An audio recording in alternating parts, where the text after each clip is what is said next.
Jackson, when he came here last year, didn't really look like the most natural receiver, but it seems like he's done really well in the spring and had even better, had a great start to camp so far. What have you seen in his improvements? Josh Jackson, I love the kid, just so we're completely transparent about that. I love that kid. He's a worker.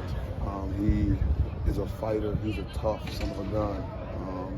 And I think that all that combined with getting the opportunity to just really showcase his versatility as a football player since he's gotten here has allowed him to really blossom and really be a more efficient player for us here. I think that my belief in him also helps a ton too. You have a coach who just believes in what you're capable of doing and pushes you to reach your own potential and your own expectations. And I think that helps a ton in terms of you being able to showcase what you're capable of.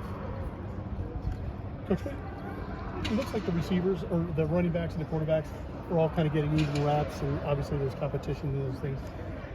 How do you kind of approach this first week when you have a couple guys like a Jabez or a Denzel Boston that you probably haven't seen much of, but then obviously you've got all these other guys that are vying for starting positions?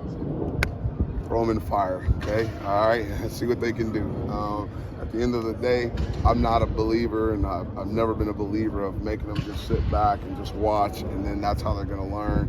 Yes, I want them to sit back and watch so that they can get mental reps, but I'm more or less want to throw them in there because, sometimes you learn even better by having some mistakes and errors. I mean, at the end of the day, you guys probably can't even tell most of the time when we have a true error in the game. So all I want them to do is be able to go out there and play confidently. And when they have an error, it is not just that person that's learning from that. It's the whole group that learns from it. So, and understanding the mindset of why they had the error, that helps so much in terms of teaching. You really have to change their mindset about how they're thinking about something when they have an error like that. Coach, how much do you think a guy that was maybe on this team last season, like a Taj Davis or a Jalen Polk, can really thrive in a new offensive system? I think no question it's going to be massive for them. New system, new opportunities. I know for certain that they're excited about the opportunity. It's a new style of offense. So, we're going to be we're going to be reliant on the receivers a little bit more in the offense. So, certainly it's a welcome for those guys. So I think that so long as they continue to work on their technique, fundamental things that we're trying to work with, footwork, getting out of breaks, okay, all right, having strong hands when they're coming back. Like I always say, being a taker, not a receiver. Then I think that in the long run, there'll be guys that at the end of the season will be like, wow, okay, we're really glad we had that guy on our team.